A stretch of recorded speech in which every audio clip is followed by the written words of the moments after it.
Hi, my name is Elizabeth Harrison, and I'm currently studying at St. Thomas University to become an elementary school teacher.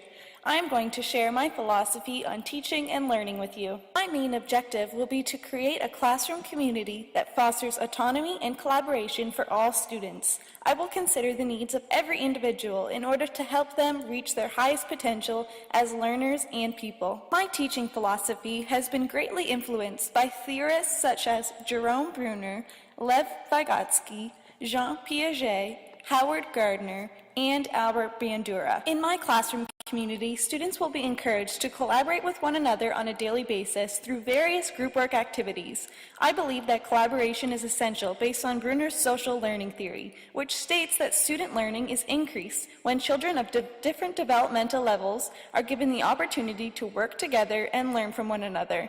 This will help students gain independence and autonomy in the classroom. My role as a teacher will not be to lecture my students and expect them to memorize the lesson for tests. This won't help them understand the material. Instead, my role will be to guide students in the right direction, where they are able to discover knowledge on their own. Piaget and Vygotsky have supported this idea of discovery learning because it helps students develop into self-regulated, autonomous people. I will consider Howard Gardner's theory of multiple intelligences, which states that people have multiple intellects, including linguistic, spatial, bodily kinesthetic, logical, interpersonal, intrapersonal, musical, and naturalist. With a broad range of abilities, people will usually have one dominant intellect.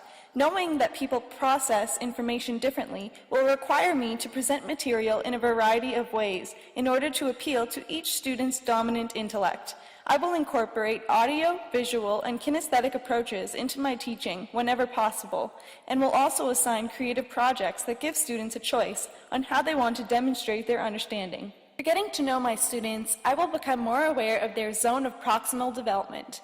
Vygotsky defined this term as the area between what the student is able to do on their own and what is too difficult for them to do independently.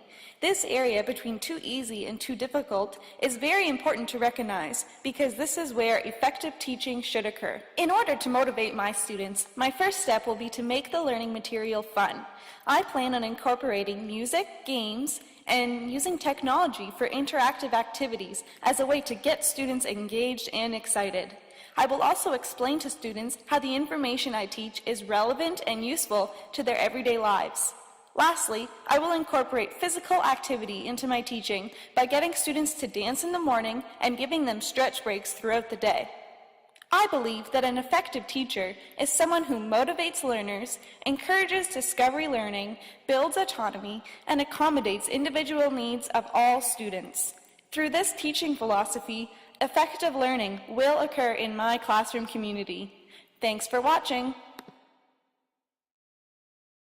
Created using Powtoon.